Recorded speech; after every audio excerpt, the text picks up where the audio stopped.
Capítulo 5. Llamamiento de los primeros discípulos. Y aconteció que mientras la multitud se agolpaba sobre él para oír la palabra de Dios, estando Jesús junto al lago de Genesaret, vio dos barcas que estaban a la orilla del lago, pero los pescadores habían bajado de ellas y lavaban las redes. Subiendo a una de las barcas, que era de Simón, pidió que se separara de tierra un poco, y sentándose, enseñaba a las multitudes desde la barca. Cuando terminó de hablar, dijo a Simón: «Sal a la parte más profunda y echad vuestras redes para pescar». Respondiendo Simón dijo: «Maestro, hemos estado trabajando toda la noche y no hemos pescado nada, pero porque tú lo pides, echaré las redes». Y cuando lo hicieron, encerraron una gran cantidad de peces, de modo que sus redes se rompían. Entonces hicieron señas a sus compañeros que estaban en la otra barca para que vinieran a ayudarlos. Y vinieron y llenaron ambas barcas, de tal manera que se hundían. Al ver esto, Simón Pedro cayó a los pies de Jesús diciendo: «Apártate de mí, Señor, pues soy hombre pecador». Porque el asombro se había apoderado de él y de todos sus compañeros por la redada de peces que habían hecho, y lo mismo le sucedió también a Jacobo y a Juan, hijo de Zebedeo, que eran socios de Simón. Y Jesús dijo a Simón: «No temas, desde ahora serás pescador de hombres». Y después de traer las barcas a tierra, dejándolo todo, le siguieron. Curación de un leproso. Y aconteció que estando Jesús en una de las ciudades, he aquí había allí un hombre lleno de lepra. Y cuando vio a Jesús, cayó sobre su rostro y le rogó diciendo: «Señor, si quieres, puedes limpiarme». Extendiendo Jesús la mano, lo tocó diciendo: «Quiero, sé limpio». Y al instante la lepra lo dejó. Y él le mandó que no se lo dijera a nadie. «Pero anda», le dijo, «muéstrate al sacerdote y da una ofrenda por tu purificación, según lo ordenó Moisés, para que le sirva de testimonio». Y su fama se difundía cada vez más, y grandes multitudes se congregaban para oírle y ser sanadas de sus enfermedades. Pero con frecuencia él se retiraba a lugares solitarios y oraba. Curación de un paralítico. Y un día que él estaba enseñando, había allí sentados algunos fariseos y maestros de la ley que habían venido de todas las aldeas de Galilea y Judea y de Jerusalén, y el poder del Señor estaba con él para sanar. Y he aquí, unos hombres trajeron en una camilla a un hombre que estaba paralítico, y trataban de meterlo y ponerlo delante de Jesús. Y no hallando cómo introducirlo debido a la multitud, subieron a la azotea y lo bajaron con la camilla a través del techo, poniéndolo en medio delante de Jesús. Viendo Jesús la fe de ellos, dijo: «Hombre, tus pecados te son perdonados». Entonces los escribas y fariseos comenzaron a discurrir diciendo: «¿Quién es este que habla blasfemias? ¿Quién puede perdonar pecados sino solo Dios?». Conociendo Jesús sus pensamientos, respondió y les dijo: «¿Por qué discurrís en vuestros corazones? ¿Qué es más fácil decir: tus pecados te son perdonados, o decir: levántate y anda? Pues para que sepáis que el Hijo del Hombre tiene autoridad en la tierra para perdonar pecados, dijo al paralítico: a ti te digo, levántate, toma tu camilla y vete a tu casa». Y al instante se levantó delante de ellos, tomó la camilla en que había estado acostado y se fue a su casa glorificando a Dios. Y el asombro se apoderó de todos y glorificaban a Dios, y se llenaron de temor diciendo: «Hoy hemos visto cosas extraordinarias». Llamamiento de Leví y la cena en su casa. Después de esto, Jesús salió y se fijó en un recaudador de impuestos llamado Leví, sentado en la oficina de los tributos, y le dijo: «Sígueme». Y él, dejándolo todo, se levantó y le seguía. Y Leví le ofreció un gran banquete en su casa. Y había un grupo grande de recaudadores de impuestos y de otros que estaban sentados a la mesa con ellos. Y los fariseos y sus escribas se quejaban a los discípulos de Jesús diciendo: ¿por qué coméis y bebéis con los recaudadores de impuestos y con los pecadores? Respondiendo Jesús les dijo: los sanos no tienen necesidad de médico, sino los que están enfermos. No he venido a llamar a justos, sino a pecadores al arrepentimiento. Pregunta sobre el ayuno. Y ellos le dijeron: los discípulos de Juan ayunan con frecuencia y hacen oraciones. Los de los fariseos también hacen lo mismo, pero los tuyos comen y beben. Entonces Jesús les dijo: ¿acaso podéis hacer que los acompañantes del novio ayunen mientras el novio está con ellos? Pero vendrán días cuando el novio les será quitado. Entonces ayunarán en aquellos días.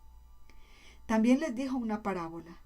Nadie corta un pedazo de un vestido nuevo y lo pone en un vestido viejo, porque entonces romperá el nuevo, y el pedazo del nuevo no armonizará con el viejo.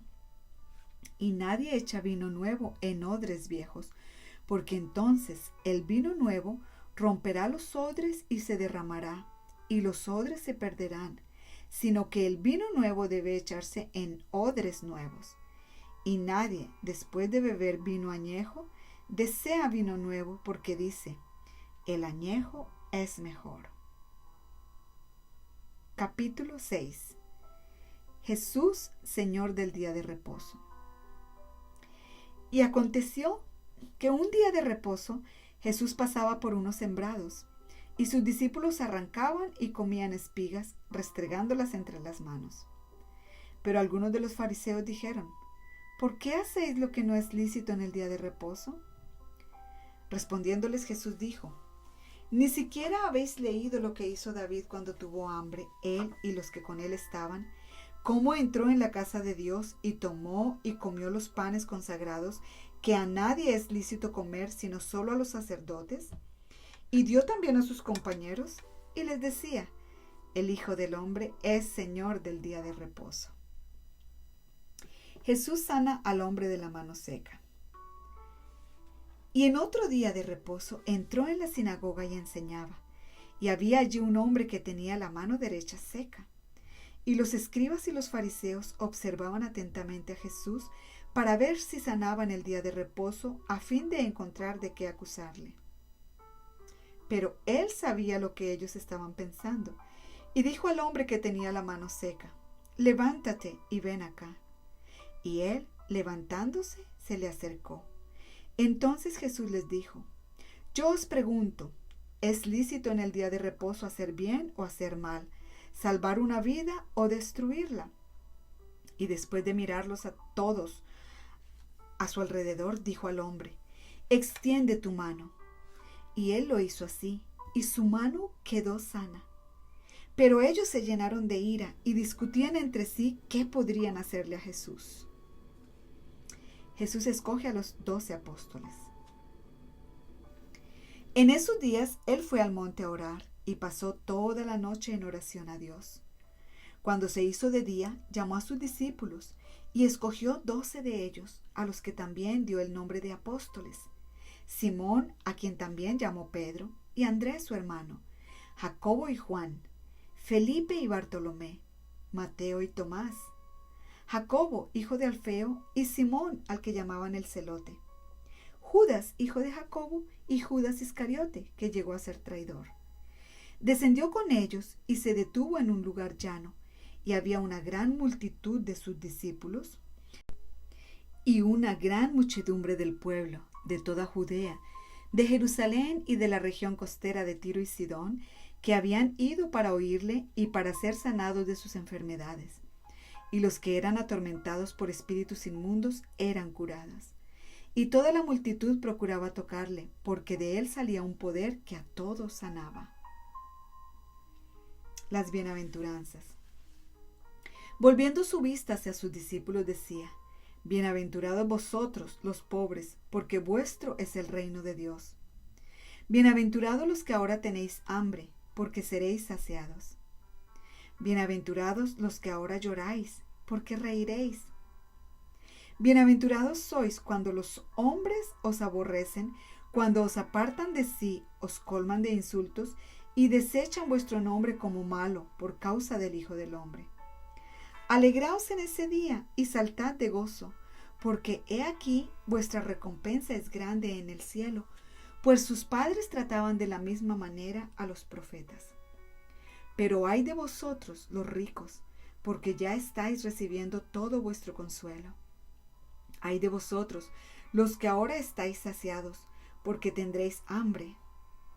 Ay de vosotros, los que ahora reís, porque os lamentaréis y lloraréis. Ay de vosotros, cuando todos los hombres hablen bien de vosotros, porque de la misma manera trataban sus padres a los falsos profetas. El amor verdadero y su recompensa.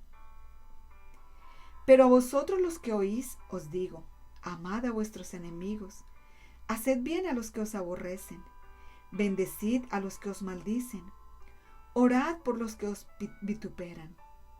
Al que te hiera en la mejilla, preséntale también la otra, y al que te quite la capa, no le niegues tampoco la túnica. A todo el que te pida, dale, y al que te quite lo que es tuyo, no se lo reclames. Y así, como queréis que los hombres os hagan, haced con ellos de la misma manera. Si amáis a los que os aman, ¿qué mérito tenéis? Porque también los pecadores aman a los que los aman. Si hacéis bien a los que os hacen bien, ¿qué mérito tenéis? Porque también los pecadores hacen lo mismo. Si prestáis a aquellos de quienes esperáis recibir, ¿qué mérito tenéis? También los pecadores prestan a los pecadores para recibir de ellos la misma cantidad. Antes bien, amad a vuestros enemigos y haced bien, y prestad no esperando nada a cambio, y vuestra recompensa será grande, y seréis hijos del Altísimo, porque Él es bondadoso para con los ingratos y perversos. Sed misericordiosos, así como vuestro Padre es misericordioso. El juicio hacia los demás. No juzguéis y no seréis juzgados. No condenéis y no seréis condenados. Perdonad y seréis perdonados. Dad y os será dado medida buena, apretada, remecida y rebosante vaciarán en vuestro regazo. Porque con la medida con que midáis, se os volverá a medir. Les dijo también una parábola. ¿Acaso puede un ciego guiar a otro ciego? ¿No caerán ambos en un hoyo? Un discípulo no está por encima de su maestro, mas todo discípulo, después de que se ha preparado bien, será como su maestro. ¿Y por qué miras la mota que está en el ojo de tu hermano y no te das cuenta de la viga que está en tu propio ojo? ¿O cómo puedes decir a tu hermano, hermano, déjame sacarte la mota que está en tu ojo, cuando tú mismo no ves la viga que está en tu ojo? Hipócrita, saca primero la viga de tu ojo, y entonces verás con claridad para sacar la mota que está en el ojo de tu hermano. Porque no hay árbol bueno que produzca fruto malo, ni a la inversa, árbol malo que produzca fruto bueno. Pues cada árbol por su fruto se conoce. Porque los hombres no recogen higos de los espinos, ni vendimian uvas de una zarza. El hombre bueno, del buen tesoro de su corazón, saca lo que es bueno. Y el hombre malo, del mal tesoro, saca lo que es malo, porque de la abundancia del corazón habla su boca. Los dos cimientos. ¿Y por qué me llamáis Señor, Señor, y no hacéis lo que yo digo? Todo el que viene a mí y oye mis palabras y las pone en práctica, os mostraré a quién es semejante. Es semejante a un hombre que al edificar una casa, cavó hondo y echó cimientos sobre la roca. Y cuando vino una inundación, el torrente dio con fuerza contra aquella casa, pero no pudo moverla porque había sido bien construida. Pero el que ha oído y no ha hecho nada, es semejante a un hombre que edificó una casa sobre tierra sin echar cimiento. Y el torrente dio con fuerza contra ella, y al instante se desplomó, y fue grande la ruina de aquella casa.